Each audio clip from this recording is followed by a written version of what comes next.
Today, we're diving into a really powerful personal story, a memoir that gets into how our earliest classrooms can leave these echoes that stick with us for a lifetime.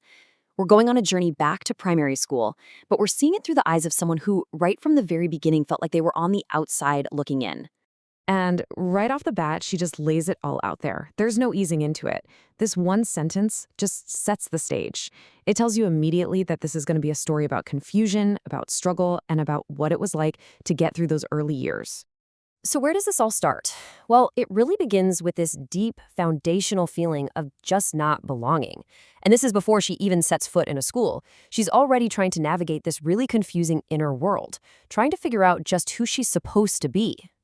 At the very heart of all that confusion was this clash of cultures happening right in her own home. You've got her British mother's values on one side and her Malay father's on the other. And she was caught right in the middle, feeling like she didn't quite fit into either world. I mean, imagine that, feeling like an outsider even with your own family. And if that wasn't complicated enough, there was another layer to it all. She was an undiagnosed Aspie, which meant she took everything, well, literally. So all those little social cues, the inside jokes, the unspoken rules that most kids just seem to get, they were a total mystery to her. It just made the confusing world of school that much more of a minefield. Okay, so now let's actually go to the school, SRK Ong Chung Sui. For our author, this place wasn't just about learning, not at all. She describes it as a place that was basically defined by fear, anxiety, and, in her own words, just outright cruelty. The whole environment was pretty much built around punishment. If you got an answer wrong, you didn't get encouragement. No, you got physical pain and you were shamed in front of everyone. We're talking about everything from getting hit with a cane to actually being dragged by her ponytail. The goal wasn't to help you learn. It was to make you afraid. And this quote just shows you that the cruelty wasn't just part of the system, it was deeply personal. This wasn't just a teacher giving a punishment. This was a teacher telling an entire class to turn against one little girl, calling her stupid, and basically weaponizing her own friends against her. You know, the author tries to be fair. She admits that nothing in life is 100% bad. But when she thinks back on her primary school years, she puts a number on it. She says it was about 98.9% bad. That number really hits you, doesn't it? It just puts into perspective the sheer weight of all the negativity she was dealing with day in and day out. A huge source of all this anxiety came from a place that, for many people, is supposed to be about comfort, religion. But for her, religious education was something else entirely. It was mandatory, it was forced on her, and honestly, it was terrifying. See, here's how it worked. Because her father was Muslim, the law said she was too.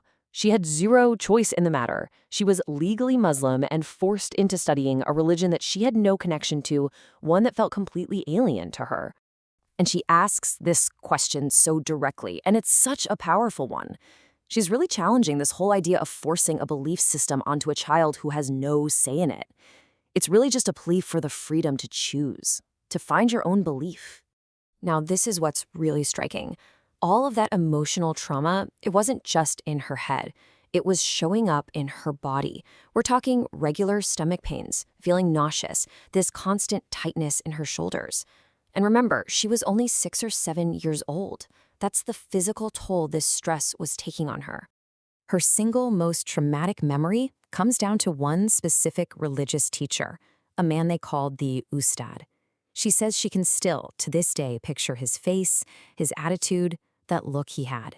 And this is the moment it all just boiled over. She was struggling to read an Arabic script, and his response was to pinch her incredibly hard, right on her stomach in front of the whole class.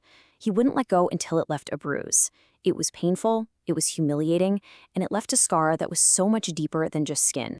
But, and this is so important, even in an environment that was so hostile, there was this tiny glimmer of hope. A small pocket of kindness that became her absolute sanctuary. And this kindness came from the most unexpected place, the school dentist nurse. Every single day, at the 10 a.m. break, this woman would invite her in for a warm drink and a snack.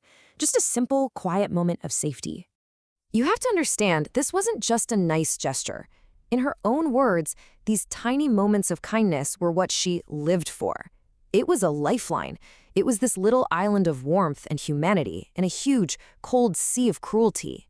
So, How on earth does a little kid cope with all that? All the negativity, the isolation, the fear? Well, this is where we get to the real heart of the story, her resilience.